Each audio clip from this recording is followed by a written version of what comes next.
Hello guys, कैसे हो आप सब। स्वागत है आपका एमसीक्यू सीरीज में। तो कल हमने 5 क्वेश्चन देखे थे और आगे के जो क्वेश्चन है वो आज देखेंगे। मैं इसमें करीब जो पिछले 5 वर्षों के यूपीएससी के द्वारा क्वेश्चन पूछे गए उनको कवर कराने वाला हूँ। जो वो पिछला पार्ट 1 था उसको आप देख सकते हो और उसके बाद इसको देख सकते हैं, जो काफ़ी सहायक होगा। तो जानते हैं जो आज का पहला क्वेश्चन है।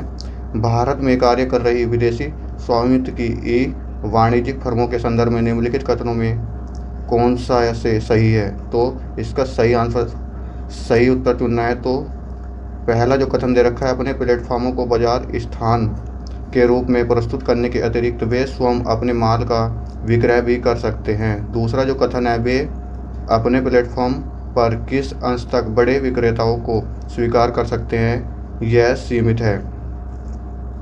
ऑप्शन के अगर ए की बात की जाए तो ऑप्शन ए में केवल ए, ऑप्शन बी में केवल दो, ऑप्शन सी में एक और दो दोनों, और ऑप्शन डी में न तो एक और न ही दो है। अगर इसके सही आंसर की बात की जाए तो सही आंसर है ऑप्शन बी, जो केवल दो की बात करता है। केवल दो इसमें सही है। वे अपने प्लेटफॉर्मों पर किस अंश तक बड़े विक्रेताओं को स्वीकार कर सकते हैं, यह सीमित है। तो यह सही है। अगला क्वेश्चन है, निम्नलिखित में कौन कौन से कार्यकलाप अर्थव्यवस्थाओं में वास्तविक क्षेत्रक या रियल सेक्टर का निर्माण करते हैं। तो पहला जो कथन दिया गया है, किसानों का अपनी फसलें काटना, और दूसरा है कपड़ा मिलों का कच्चे कपास को कपड़े में बदलना। तीसरा जो कथन दिया गया है, किसी वाणिज्यिक बैंक का किसी व्यापारी कंपनी को धनराशि उधार देना है। चौथा जो कथन है, किसी कॉरपोरेट निकाय का विदेश में रुपया अंकित मूल्य के बॉन्ड जारी करना है। नीचे दिए गए कूट का प्रयोग कर सही उत्तर चुनना है। तो सही ए जो ऑप्शन है उसमें दिया गया है केवल 1 और 2, बी में 2, 3 और 4, सी में केवल 1, 3, 4 और डी में 1, 2, 3 और 4। अगर इसके सही आंसर की बात की जाए तो इसका सही आंसर है ए, केवल 1 और 2।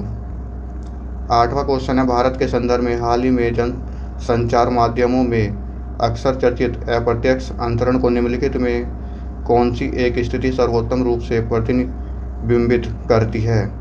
तो किसकी बात की गई है, अप्रत्यक्ष अंतरण को। तो इसका जो कथन ए दिया है, कोई भारतीय कंपनी जिसने किसी विदेशी उद्यम में निवेश किया हो और अपने निवेश पर मिलने वाले लाभ पर उस बाहरी देश को कर अदा करती हो। कथन बी, कोई विदेशी कंपनी जिसने भारत में निवेश किया हो और अपने निवेश से मिलने वाले लाभ पर अपने आधारभूत देश को कर अदा करती हो। सी जो ऑप्शन है, कोई भारतीय कंपनी जो किसी बाहरी देश में मूर्त संपत्ति खरीदती है और उनका मूल्य बढ़ने पर उन्हें बेच देती है तथा प्राप्ति को भारत में अंतरित कर देती है। कथन जो डी है, कोई विदेशी कंपनी शेयर अंतरित करती है और ऐसे शेयर भारत में स्थित परिसंपत्तियों से अपना वस्तुगत मूल्य व्युत्पन्न करते हैं। तो इसके अगर सही आंसर की बात की जाए तो वह सही आंसर है ऑप्शन डी। अब बात करते हैं जो 9 क्वेश्चन है। तो 9 क्वेश्चन, किसी संगठन या कंपनी के द्वारा किए गए खर्च के संदर्भ में निम्नलिखित कथनों में कौन सा सही है, और सही उत्तर का चयन करना है। तो पहला कथन दे रखा है, नई प्रौद्योगिकी प्राप्त करना पूंजीगत खर्च है। दूसरा है, ऋण वित्तयन को पूंजीगत खर्च माना जाता है जबकि इक्विटी वित्तयन को राजस्व खर्च माना जाता है। तो ऑप्शन ए में केवल 1, ऑप्शन बी में केवल 2, ऑप्शन सी में 1 और 2 दोनों, और ऑप्शन डी में न तो 1 और न ही 2। अगर नो के सही की बात की जाए तो वह ऑप्शन ए, केवल 1 सही है। अब जानते हैं 10वां क्वेश्चन, भारतीय अर्थव्यवस्था के संदर्भ में निम्नलिखित कथनों पर विचार कीजिए और सही का चयन करना है। कथन एक, घरेलू वित्तीय बचत का एक भाग सरकारी ऋण ग्रहण के लिए जाता है। ऑप्शन 2, नीलामी में बाजार संबंधित दरों पर जारी दिनांकित प्रतिभूतियां आंतरिक ऋण का एक बड़ा घटक होती है। अगर ऑप्शन ए की बात की जाए तो 1, ऑप्शन बी में केवल 2, ऑप्शन सी में 1 और 2 दोनों, और ऑप्शन डी में न तो 1 और न ही 2। अगर 10 के सही आंसर की बात की जाए तो वह ऑप्शन बी, केवल 2 इसका सही है।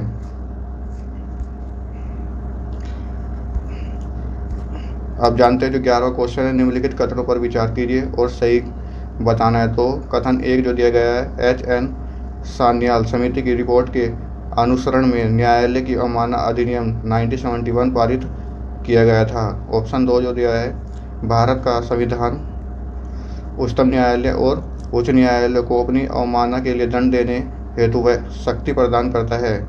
कथन जो तीसरा है, भारत का संविधान सिविल अवमानना और आपराधिक अवमानना को परिभाषित करता है। कथन जो 4 है, भारत में न्यायालय की अवमानना के विषय में कानून बनाने के लिए संसद में शक्ति निहित है। उपयुक्त कथन में से कौन से सही है? तो ऑप्शन ए है केवल 1 और 2, ऑप्शन बी केवल 1, 2 और 4, ऑप्शन सी केवल 3 और 4, ऑप्शन डी केवल 3। अगर इसके सही आंसर की बात की जाए तो सही आंसर है ऑप्शन बी, केवल 1, 2 और 4 सही है।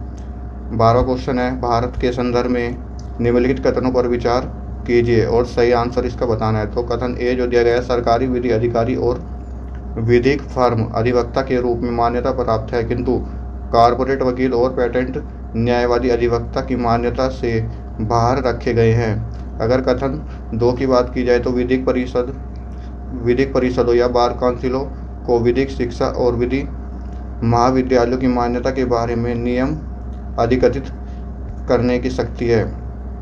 ऑप्शन ए में दिया है केवल 1, ऑप्शन बी में केवल 2, ऑप्शन सी में 1 और 2 दोनों, और ऑप्शन डी में न तो 1 और न ही 2। अगर 12वें के सही आंसर की बात की जाए तो ऑप्शन सी, इसमें दोनों ही कथन सही है।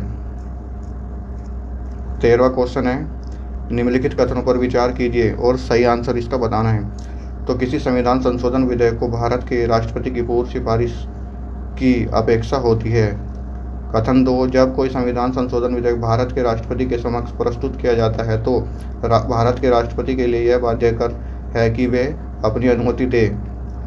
कथन जो तीसरा है, संविधान संशोधन विधेयक लोकसभा और राज्यसभा दोनों के द्वारा विशेष बहुमत से पारित होना ही चाहिए।